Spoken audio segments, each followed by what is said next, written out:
오늘은 메이지 아르카나의 기초이론 수비학을 좀 해보려고 합니다. 지금까지 했던 내용이 입문만 했었죠. 입문편만 했는데 오늘 할 내용이 지금 뭐 전번 시간에 이런 내용을 할 것이다 했었는데 수비학이라는 게 뭐 생소한 분들도 있을 것이고 타로 공부하거나 뭐 점성술이나 뭐 이런 공부를 하다 보면은 수비학이라는 말을 자주 접하게 될 것입니다. 수비학이라는 것은 뭐 숫자에 숨겨져 있는 비밀 뭐 그런 거겠죠. 그건 뒤에서 살펴볼 것이고 오늘 할 내용은 그 메이저 아르카나 구성 원리와 그게 수비학적으로 어떻게 관계되어 있는가 이 이야기를 할 것인데 내용이 조금 중급자 이상의 수준일 겁니다. 처음 들을 때는. 그러니까 전체 공부를 다 하고 난 뒤에 다시 이 방송을 지금 오늘 하는 방송 내용을 살펴보면 도움이 될 것입니다. 공부를 하다 보면 끝내 이 수비학적으로 돌아올 수밖에 없습니다. 이 타로는. 그리고 처음 공부할 때도 수비학의 기초적인 소위 피타고라스 수비학이라고 하는 그 정도만 이해하더라도 많은 도움이 될 것입니다. 처음에도 이야기했듯이 이 이야기를 이 방송을 했다가 지웠나요? 아무튼 우리는 메이저 아르카나라고 하면은 이렇게 22장이 있습니다. 22장 위에 보면은 그 구성은 뭐 숫자가 로마 숫자로 1, 2, 3, 4에서 이제 21까지 있고 그리고 여기 0번이 있죠. 0번 이거는 0이라는 숫자는 로마 숫자에 없습니다. 그러니까 이건 수로 보면 안 되고 0이 가지고 있는 카발라적인 어떤 케테르나 아니면 아인소프 오르 같은 뭐 이런 의미로 이해해야 되는데 그것은 뒤에서 살펴보기로 하겠습니다. 이런 이 각각의 숫자는 이 순서가 이런 식으로 1, 2, 3, 4, 5, 6, 7, 8 이렇게 넘어가기도 하고 뭐 세로로 제가 이렇게 배열을 한 거는 또 이유가 있겠죠. 이렇게 배열을 한 것도 이유가 있는데 이 그림을 개별적으로 이해하려면은 나중에 이게 종합을 하기가 대단히 어려울 수가 있습니다. 초반에 공부를 하면서 실패하는 경우가 이 한 장을 가지고 자꾸 이야기를 하려고 합니다. 그림이 작아서 잘 안 보일 수도 있을 것 같은데 이 마법사가 가지고 있는 어떤 뭐 지팡이와 이 사원소 컵과 칼과 지팡이 여기 뭐 어떤 소드 완즈 뭐 펜타클 뭐 장미가 어쩌고 백합이 어쩌고 뭐 이런 우로보로스에 설명하려고 하는데 뭐 나중에는 궁극적으로 그 의미를 이해하긴 해야 됩니다. 그런데 중요한 건 이 숫자의 의미와 그리고 나머지 관계들이 어떻게 되어 있는가 이걸 이해하려면 수비학적 구성원리를 이해를 해야 되더라. 그걸 지금부터 설명할 것이고 도상학적 스토리텔링 뭐 이렇게 했는데 도상학 뭐 그림을 말하는 겁니다. 아이콘이라고 하죠.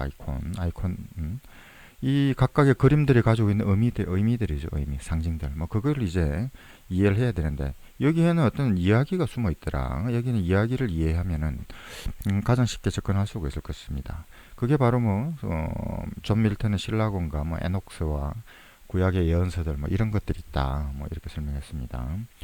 이렇게 해서 지금 타로 카드를 이해하려면 전체에 대한 통찰 뭐 거창한 이야기를 했는데 이 말은 바로 수비학과 관계되어 있습니다. 왜 이렇게 순서가 정해져 있으며 왜 이렇게 아래 위로 이렇게 배열을 했을까? 이 내용을 알면은 좀 도움이 될 것입니다. 자, 그리고 뭐 서양 수비학이라는 것에 누머러러지 뭐 이런 식으로 있다는데 수비학이라는 게 뭐냐 간단하게 넘어가자고요. 인간의 운명 우리의 운명이 어떤 숫자와 관계가 있다고 그것을 연구하는 학문입니다. 수비학 대표적인 게 이제 뭐 이런 것이고 피타고라스 수비학이었더라. 피타고라스 고대 히랍 철학자죠. 수가 숫자가 만물의 원리이며 우주의 일체는 수의 청량에 의해서 질서화될 수 있다. 질서화되어 있다. 뭐 이런 식으로 수를 통해서 우주 원리를 이제 규명하려고 했던 뭐 피타고라스 학파의 수비학이라고 합니다. 뭐 거창한데 실제 내용을 보면은 아주 좀 단순하죠. 너무 단순해서 이게 실제 뭐 피타고라스 학파에 들어가면은 그 수비학이라는 게 복잡합니다. 음악 이론가 뭐 이런 쪽으로 들어가면 뭐 평균율의 기초가 되고 이런 것들이 있는데 거기까지는 알 필요가 없더라.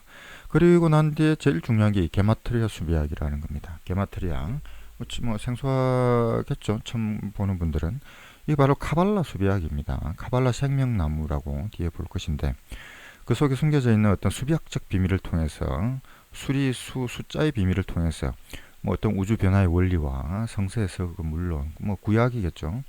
구약도 보면은 굉장히 상징과 암호로 가득 차 있습니다. 그런 것들을 해석하는 방법들을 어, 연구를 했던 것이고, 그리고 물론 그 속에서 숨겨져 있는 어떤 인간의 운명, 우주, 대우주라는 게 어떤 자연과 이 전체 우주라고 한다면 소우주가 인간이죠. 그 속에서 그 인간의 운명과 어떤 또 영적 진화의 과정을 연구한 뭐 그건 카발라 수비학이더라.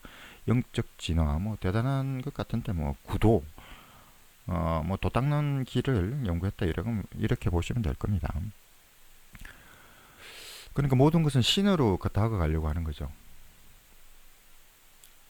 서양 기독교, 특히 기독교 같은 경우는 어떤 뭐 어떤 신을 이해하고 그리고 뭐 신에게로 다가가는 뭐 이런 거라고 할까요? 뭐 그럼 일단 그렇더라.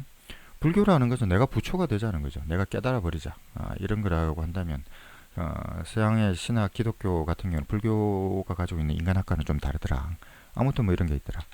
자꾸 곁으로 셉니다.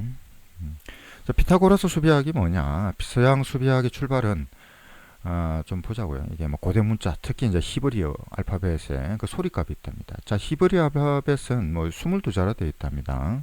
모음이 없이 자음으로만 구성되어 있다고 하는데, 아무튼 이 소리값에 일정한 수치를 관계시켜서 그 숫자 속에 숨겨진 의미를 점수로 응용한 것이다. 메이저 아르카나가 22장이죠. 예, 바로 여기 있어도 이 히브리 알파벳이 22자라는 이 관계 때문에 22개를 만들었다. 뭐 이런 이야기도 있고, 카발라의 22경로가 있습니다. 그 뒤에서 살펴볼 것이니까 그것 때문에 메이저 아르카나를 22장을 만들었다. 뭐 이런 것들이 있더라. 그래서 이제 피타고라스 수비학을 그 오늘날 그 가장 대표적인 수비학이 이제 피타고라스 수비학이라고 하는데, 뭐 거창해 보이지만 아주 동양의 상수학이나 나법 오행의 수리 이런 게 비하면은 좀 조잡해 보이죠. 그럼에도 불구하고 왜 이게 중요하냐? 이건 이제 앞에서 살펴봤던 메이저 아르카나를 구성하는 그 내적인 원리가 바로 이 피타고라스 수비학에 숨어 있더라. 이런 겁니다. 이게 뭐냐면 1에서 9까지의 수는 그대로 사용하지만 10 이상의 수는 각 자리의 숫자를 다시 더해서 한 자리로 치환한다. 즉 10은 1과 0을 더한다는 거죠. 1과 0으로 구성되어 있으니까는 이제 1이 되고, 뭐 15 같은 경우도 1과 5로 구성되어 있으니까 1 더하기 5는 6이 되고, 뭐 20 같은 경우는 2 더하기 0이니까 2가 되고, 7 같은 경우는 1 더하기 7이니까 8이 되더라. 뭐 이것만 이해하면 일단 된다는 겁니다. 이것만 이해하면 타로 어떤 메이저 아르카나의 구성학은 그 수비학적인 부분은 충분히 뭐 이해할 수 있다. 뭐 이렇게 보시면 될 겁니다. 자, 그렇게 해서 넘어가면, 자, 조금 전에 우리가 살펴본 게 이걸 뭐 이렇게 너무 복잡하니까 가장 뭐 대표적인 몇 장의 카드를 보자고요. 자, 1이라는 숫자는 우리가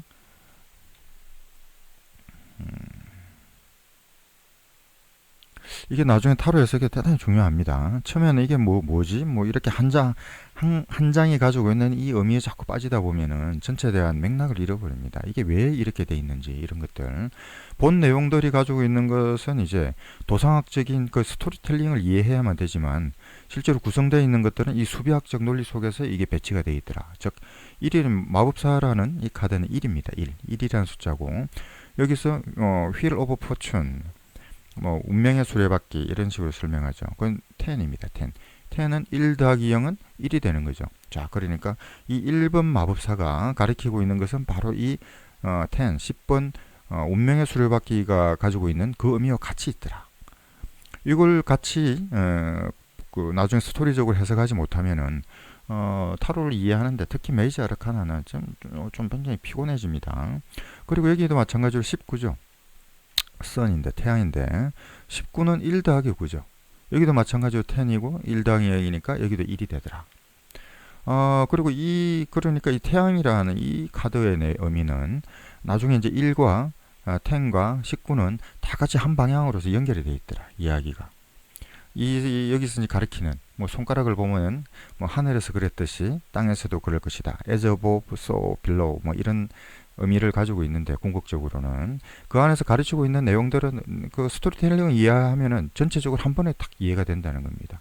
이게 왜 이 의미는 이 도상학적인 그림들은 왜 이렇게 그려져 있는지, 그리고 마지막에 이 백마탄 이 꼬마, 꼬마가 아니죠. 이건 나중에 보면은 이제 인자라고 해서 사람의 아들, 메시아를 가리키죠. 그런 의미들이 다 녹아 있더라는 겁니다. 그리고 이제 4번 같은 경우 이 사람은 도대체 뭘, 왕인데 엠페러 황제죠. 황제는 뭔가를 두려워하고 있지. 이 권위를 가지고 있고, 이 어떤 아담으로 해석하든 뭐 어떤 황제로 하든 권력 권위자로 해석하든 일반적인 세속적인 왕으로 해석하든 간에 이 사냥이 가지고 있는 이 모든 것을 다 지켜보고 있는 거죠. 두려워하고 있는 거지. 자기 것을 어떤 뺏길 것 같은. 그 어떤 두려움인가 하니까 여기는 13번하고 관계되어 있더라는 겁니다. 그 13번도 1 더하기 3은 4가 되더라. 이렇게 되면 이 4라는 것을 보면 데스죠. 죽음. 단순하게 죽음이 아니죠. 여기서도 나중에 스토리적인 부분을 이야기할 겁니다. 이 죽음이라는 것은 복합적으로 연결되어 있더라. 다. 숫자적으로 이제 순행하는 경우가 있고, 이렇게 수비학적으로 이제 관계되어 있는 숫자가 있더라. 뒤에서 살펴볼 겁니다. 그리고 여기서 이제 제일 중요한 부분이 이겁니다. 여기서 만약에 타로를 메이저 아르카나를 공부를 한다면은 가장 먼저 이 6번부터 공부를 해야 됩니다. 6번. 스토리텔링. 나중에 도상학에서 시작할 때는 일단 1번과 10번과 이 19번을 한번 볼 겁니다. 1이 가지고 있는 카발라로 보면 케테르 뭐 이런 식의 의미를 가지고 있는데, 1번을 한번 살펴보고 난 뒤에, 그러고 난 뒤에는 이 6번을 살펴볼 겁니다. 이 6번이 가지고 있는 이 이야기들, 이 내용들, 여기서 숨겨져 있는 뭐 에덴이라는 건 알겠죠. 아담과 이브고, 여기는 뱀이 있고 뭐 라파엘 천사가 있고, 지혜의 나무와 뭐 어떤 생명나무가 있고, 여기 저 뒤에는 뭐 시온산이 될지, 어떤 이런 많은 것들이 녹아 있는데, 궁극적으로는 이 의미가 중요한 것은 이겁니다. 전체가 하나의 스토리텔링이라고 했습니다. 순차적으로 갈 수도 있지만, 자 바로 밑으로 내려가면은 6이라는 숫자는 뭐와 연결되어 있다? 밑에 보면 15죠. 15가 1 더하기 5가 6이 되는 겁니다.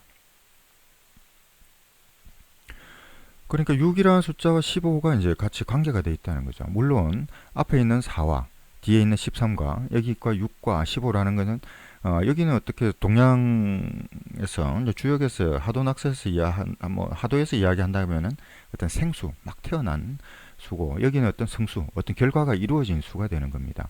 아직은 여기서 인과 어떤 내용의 가능성들은 가지고 있지만 그 결과가 아직 드러나지 않은 것이 이 단계라면은 여기서는 어떤 부정적인 결과가 드러났다는 겁니다.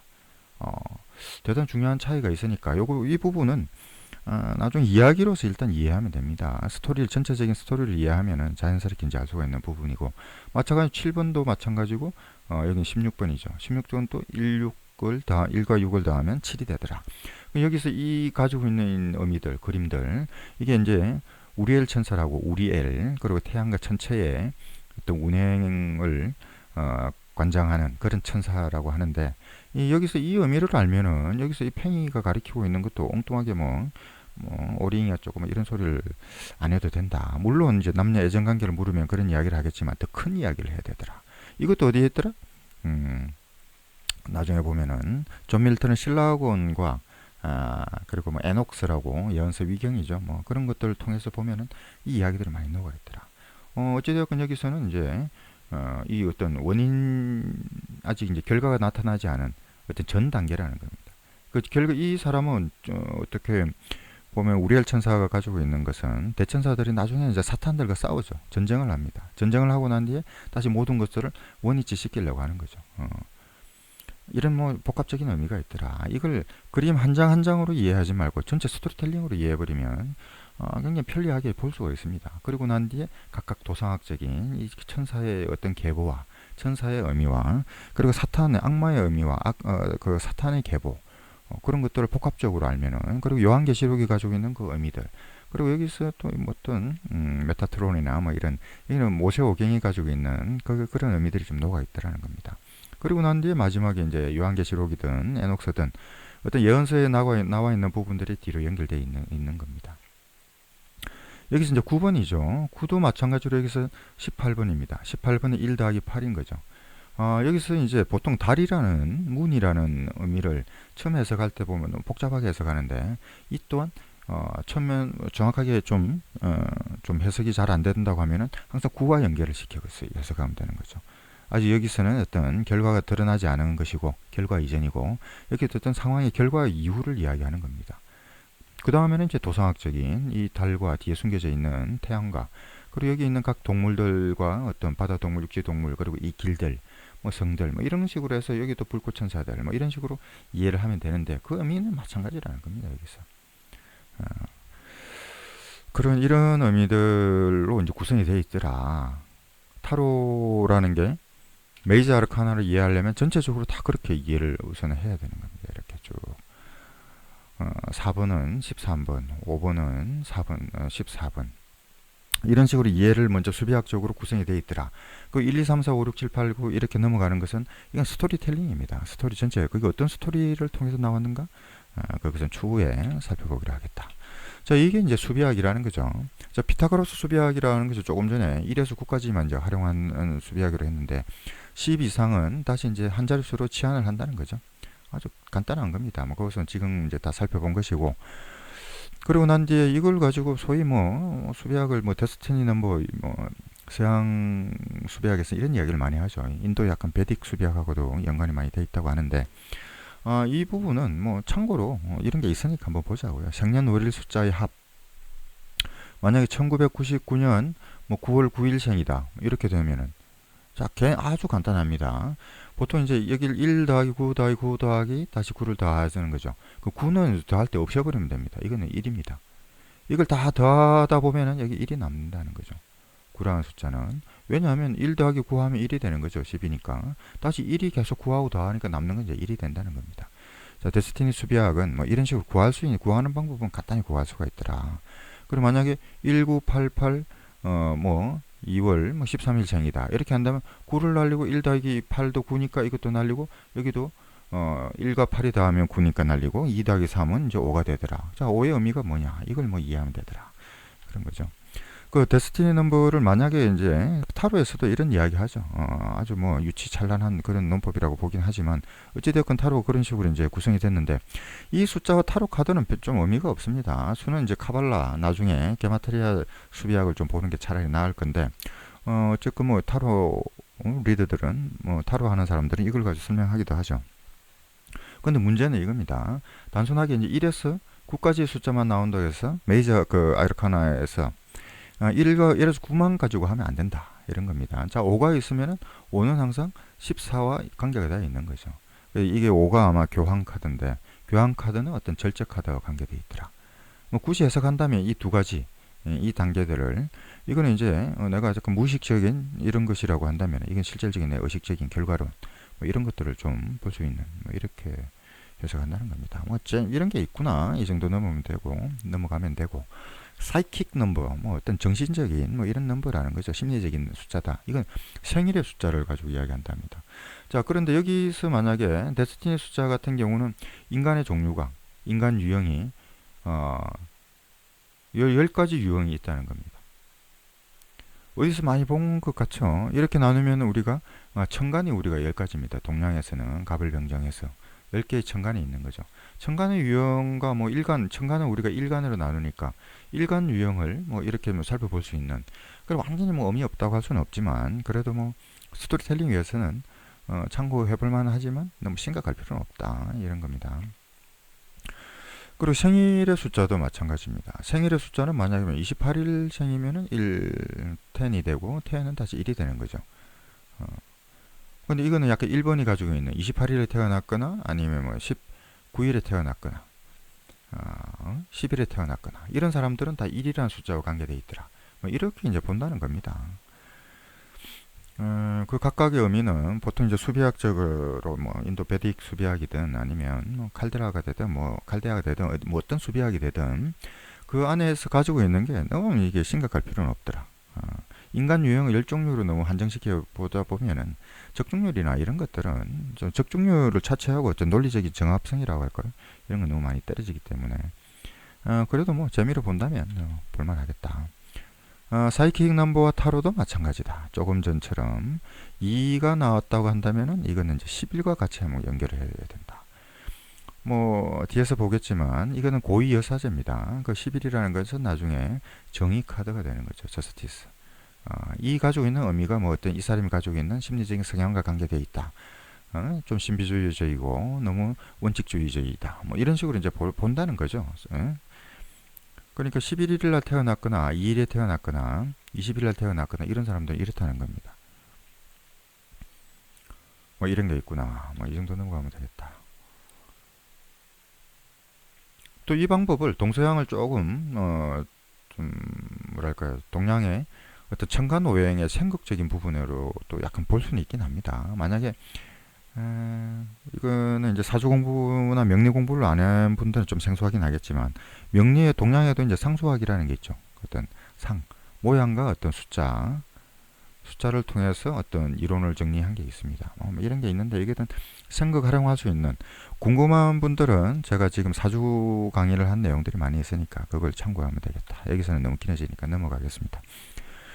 그리고 피타고라스 수비학에서도 여기서도 동양의 성명학과 비슷한 게 있습니다. 동양 성명학 같은 경우는 수리오행이라는 게 있죠. 1에서부터 81까지 각각의 숫자에 어떤 뭐 기륭을 이제 뭐 적은 것인데, 이거는 뭐 나중에 양자라는 사람이 있습니다. 양자라는 사람의 어떤 이게 나범 오행을 보면 나오는 건데, 태월경이라고, 태엄경인가요? 태월경인가? 그 책에 보면은 이제 주역의 기본적 64개를 81개로 나눠 분리해 가지고 나오는 수치 수비학이 있는데, 일종의 상수학이 있는데 그걸 뭐 활용한 것이라고 하고, 그런데 여기서는 피타고라스 수비학은 좀 더 단순합니다. 그 알파벳이 있죠. 알파벳. 여기 이제 어떤 히브리 알파벳을 고대 수비학에서는 적용을 많이 했는데, 뭐 현대적인 알파벳에도 그대로 이제 적용을 했어요. 방법은 똑같습니다. A부터 순차적으로 1에서 9를 대입한다는 거죠. 첫 번째 A가 9, 뭐 1이면 B가 2가 되고 C가 3이 되고 뭐 이런 식이겠죠. 그런데 이것도 10번째 이유. 그 10번째가 보니까 J인데 그 이상한 알파벳은 각 자리 숫자를 다시 더해서 한 자리로 치환한다는 겁니다. 그렇게 해서 J가 되면은 이제 1 더하기 0은 1이 되고, 그 19도 마찬가지죠. J 만약 K는 11번째겠죠. 2가 되고 뭐 이런 식으로 이제 간다는 겁니다.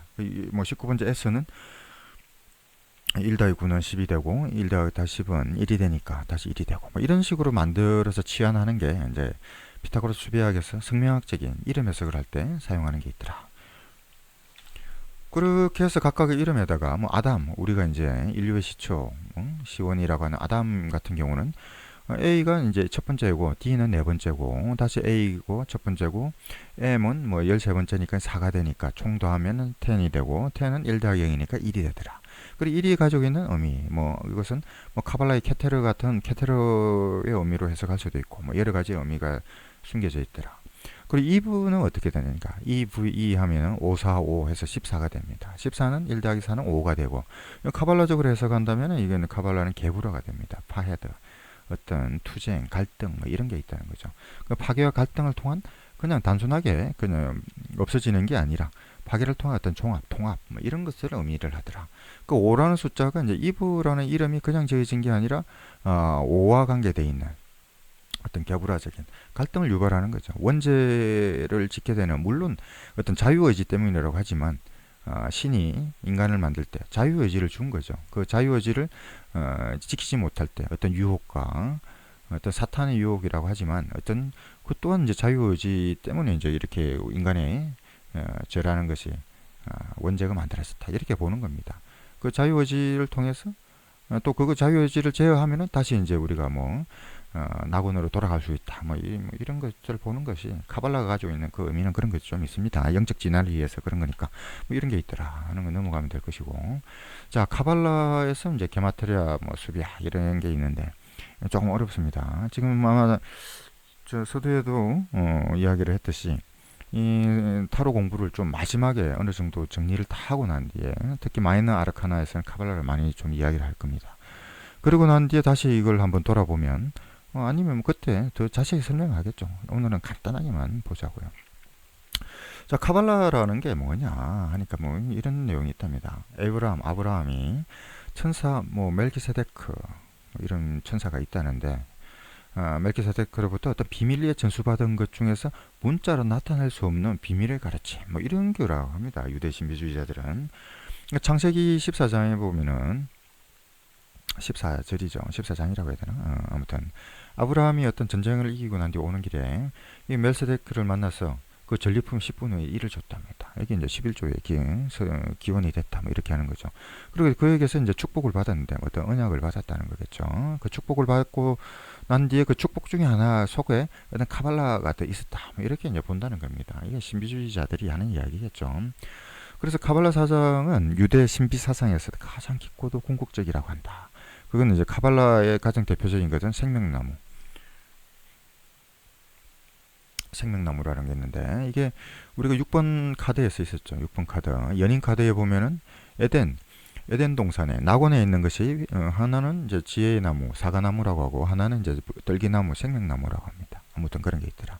그 생명나무는 이제 10개의 세피라와 그 각각의 과정에 연결되어 있는 12개의 이제 통로, 세피로트가 있는데, 그 과정과 각각의 세피라와 어떤 세피로트 속에 어떤 우주 변화의 원리와 어떤 인간의 어떤 운명이 숨겨져 있다. 뭐 그런 것을 연구하는 것이라는 겁니다. 그 히브리어로는 카발라라고 하면 뭐 구전, 전수, 뭐 그런 의미가 있더라. 이 정도만 뭐 이해하고 나중에 자세히 살펴볼 겁니다. 이론적 원전은 창세기 뭐 조금 전에 봤듯이 그런 뭐 에브라임 이야기부터 해서 예언서들, 뭐 이사야서부터 해서 많은 이야기들이 있죠. 그리고 그것들과 함께 3세기에서 6세기경 이거 뭐 정확하게 나타난 게 아니니까 세피라였지라, 세페르였지라 뭐 이런 책이 있다고 합니다. 창조의 글이다. 창조의 글이라고 하니까 일종의 동양적으로 본다면 태극도설에서 이야기하고 있는 주령계 그런 음양의 태극의 운동가 뭐 아무튼 뭐 그런 것들이 좀 복잡하게 있는 것들이 서양 유대 신비주의 서더라 뭐 이런 겁니다. 뭐 이런 게 있구나 하고 넘어가자고요. 그 카발라 생명나무는 어떤 뭐 광대한 대우주의 생성과 변화의 원리를 의미한과 동시에 그 소우주 조금 전에 이야기했듯이 인간의 신체도 어떤 대입이 될 수가 있고, 그리고 신의 이르는 어떤 영적 진화를 위한 구도의 과정을 의미한다. 뭐 이렇다고 합니다. 그냥 보자고. 여기서는 이런 게 있구나 하고 넘어가겠습니다. 일반적으로 카발라라는 게 케테레스, 호크마, 뭐 비나, 헤세드, 게브라, 티페라트, 네짜, 호드, 예소드, 말쿠트 이 과정을 이야기하는 겁니다. 이 10개가 가지고 있는 세피라라고 하고 각각의 단계를 세피로트라고 하는데 지금 많이 숨겨져 있죠. 22단계라고 했는데 여기의 의미는 뭐 일반 대표적인 게 왕관, 아담 카드몬 그러면서 그런 의미를 쓰고, 그리고 난 뒤에 지혜와 뭐 이런 식의 가장 대표적으로 나와 있는 게 타로 카드, 일반적인 타로 서적에 보면 이 정도로 나와 있죠. 이 정도. 뭐 감춰진 지성이었죠. 뭐 이런 건데 아까 이야기했던 카발라의 이제 22경로는 이런 겁니다. 케테레스부터 해서 각각 이제 호크마로 가는 과정이 이제 0번. 보통 0번이라는 것은 바보 카드라고 했었죠. 우리가 숫자는 아니라고 하지만 일단 첫 단계는 이제 바보가 호크마로 가는, 호크마는 뭐 지혜로 가는 이 여정이고, 그 다음 1번 마법사였죠. 그리고 2번, 그리고 고유여사제는 티페라트. 뭐 이게 어떤 의미인가를 해석하며 관계에 가는 여정을 이해하면은 각각의 카드가 가지고 있는 구성, 이게 왜 이런 의미를 가지고 이런 이름이 부여됐는지 그 이해할 수 있더라. 이게 메이저 아르카나 같은 경우는 이 22통로와 관계되어 있다는 겁니다. 여기까지는 최소한 뭐 이해를 못하더라도 이 카발라를 이해하고 또 타로를 이해하려면 너무 복잡하니까 우선은 우리가 그 그 피타고라스 수비학 정도 그 정도만 이해하고 넘어가면 되겠다. 이 부분은 나중에 다 설명할 겁니다. 카발라를 설명할 때 충분히 설명할 테니까. 보통 뭐 카발리스트들은 보면 케테르, 뭐 아담 카드몬을 가지고 가장 아스트랄계라고 하죠. 아스트랄이라고 하면은 보통 사람이 뭐 물질계가 말코트라면 물질계를 이야기하는데 현실적인 세계인 거죠. 물질계. 여기 위에서 보면은 약간 의식계라고 합니다. 여기서 보면 영적 세계라고 단계라고 하고, 그리고 맨 윗 단계는 이제 아스트랄계라고 하는데, 아스트랄계라고 하는 것은 뭐랄까요? 뭐 일종의 어떤 뭐 신의 경지에 도달한 뭐 그런 거라고 할까요? 이미 영이라고 한다면 떠돌아다니는 존재하는 거지만 이미 이것은 어떤 뭐 쉽게 말하면 천국으로 올라가 있는 뭐 해탈의 경제다. 뭐 이렇게 보면 되겠죠. 동양적으로 보면 이제 그렇게 보면 되더라. 이 부분은 뒤에서 자세히 좀 할 겁니다. 뭐 이런 식으로 해서 이제 게마트라 수비학은 각각의 이제 수를 숫자를 이제 의미를 한 거죠. 그래서 이제 아까 5가 이브 같은 경우가 5라고 했던 것은 여기 이제 게브라라고 했던 거죠. 게브라의 의미. 이것들은 카발라에서 제가 카발라의 어떤 의미를 설명한 겁니다. 그 1번 아담이라고 했던 것은 1번이죠. 이건 아담 카드몬이라고 해서 뭐 감춰진 지성이고 이 밖에 또 천정에 있는 게 뭐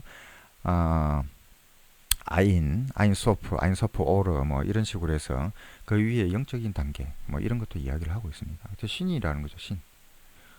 여기서는 이제 천사와 대천사와 함께 뭐 천사를 각 단계별로 천사가 있습니다. 그 천사를 대입하기도 하는데 그러면 지금 단계는 너무 복잡하고 어쨌건 위에 있는 천사들은 어떤 신을 보좌하는 거죠. 그러니까 신에서도 보면 맨 위에 신 하나님이 있고 그 하나님의 아들 인자가 있죠. 그리고 난 뒤에 또 뭐 각 그 계급들이 있습니다. 그 세 단계를 이야기하는 게 뭐 그런 것이고 복잡합니다. 이걸 가지고 이제 이야기하면 지수화풍 사원소가 바로 이제 카발라. 이거는 이제 마이너 아르카나를 공부하려면 꼭 봐야 됩니다. 그 마이너 아르카나를 설명할 때 이제 할 것인데, 일단은 지수화풍이란 사원소입니다. 사원소가 있고, 그리고 난 뒤에 이제 히포크라테스의 책론을 가지고 있는데, 이 사원소의 각 소드의 이 어미들은 그림들이 특히 이제 그 어디죠? 유니버설 웨이트 계열에서 보면은 그대로 이걸 가져온 겁니다. 그렇기 때문에 이게 굉장히 직관적이죠. 아스트랄계에서는 뭐 소드 같은 풍 같은 경우는 뭐 우울질, 흑담즙질 뭐 이런 것이고 뭐 나주 완전은 담즙질이고 굉장히 급하고 의지력 뭐 이런 것들 뭐 이런 식으로 설명한다는 겁니다. 그리고 난 뒤에 실질적으로 그 의미는 카발라적인 의미는 이 안에 다 녹아 있는데 이걸 왜 설명하자면 나중에 마이너 아르카나는 외울 필요가 전혀 없다는 겁니다. 여기를 이해하고 난 뒤에 각각의 어떤 지수화풍이 가지고 있는 소드, 칼이 가지고 있는 그 성향들 이걸 알면은 그 번호표 각 1번, 2번, 3번 다 연결되어 있는 거죠. 그 단계별로 이해하면 된다. 이거는 나중에 또 코트 카드 같은 경우는 각각의 단계별이 있습니다. 뭐 이런 것들은 그때 가서 보기로 하고 자, 그 이제 서양 수비학은 이 정도 정리한 겁니다. 그러니까 동양 수비학이라고 한다면은 그게 이제 하도 낙서, 특히 낙서 구궁이죠. 구궁도와 이제 구성학으로 이제 발전되는 게 있고, 그다음 나범 수리. 그리고 이제 성명학에서 뭐 수리 오행 같은 게 있는데 그거는 뭐 논리적인 한계가 있으니까 이 정도로 보면 되겠다. 이걸 지금 뭐 타로 공부하면서 여기까지 알 필요는 없습니다. 제가 이 베이스 자체가 강의 방송의 베이스가 사주 명리 중심으로 많이 했으니까 타로를 이야기하면서도 동양의 수비학은 어떤 것인가 상수학이라고 하죠. 뭐 이런 게 있더라. 뭐 하도 낙서 설명하지는 않겠습니다. 제가 뭐 방송 중에 되게 설명한 부분이 많이 있으니까 참고하시고 낙서와 구성학이라고 하면은 이게 대단히 중요합니다. 각각의 낙서라는 숫자가 또 이런 숫자가 있는데 이게 뭐냐고 하니까 1과 5가 합을 하면 6이 되는 것이고 다시 1과 6이 합을 하면 7이 되는 것이고 5와 7이 합을 하면 12가 되는데 12는 서양에서는 1 더하기 2 해서 3이 되는데 동양에서는 그런 게 아니라 12는 앞에 1자는 없애고 2를 그대로 쓰는 겁니다. 그렇게 돼서 여기가 이제 2가 되는 것이고 7과 2가 되니까 이제 9가 되고 5와 9가 되어서 14가 되니까 여기서 이제 4가 되고 그리고 다시 4와 9가 더하면 13이 되니까 이제 3이 되고 그리고 3과 5가 또 합을 하니까 이제 8이 되고 또 3과 8이 합을 해서 11이 되니까 1이 되고 무수히 이제 순환하더라는 겁니다. 이 순환 논리가 바로 이제 마방진으로 표현하는 거죠. 가로든 대각선이든 세로든 모든 합은 15가 됩니다. 뭐 흥미롭습니다. 그리고 더 중요한 것은 이걸 통해서 동양의 어떤 풍수, 특히 풍수든 뭐 구성기학이죠. 현공풍수라고 하는 어떤 현대 뭐 생활풍수는 다 여기서 베이스로 가는 겁니다. 이 낙서를 가지고 여기서 뒤에서 이제 또 나올 거니까 어떤 식으로 이제 진행하냐니까 숫자가 우리가 여기서 그전에는 1, 2, 3, 4, 5, 6, 7, 8, 9 이 순서였는데 만약 여기에서 1이 간다면은 2가 여기가 되고 3이 되고 4가 되고 5가 되고 바로 이걸 이야기하는 겁니다.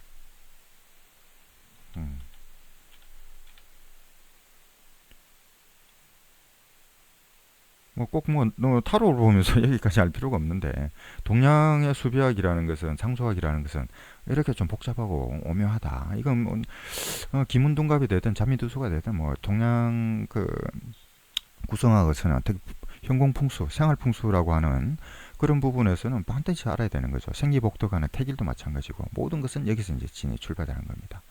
어, 여기서 이제 팔계 그 뭐죠? 팔계의 그 의미를 수리학적인 그걸 이제 대입을 한 것이 이제 감이 되고 여기가 이제 2는 곤이 되고 3은 진이 되고 4는 손, 중은 5는 이제 가운데 중궁입니다. 팔계가 아니죠.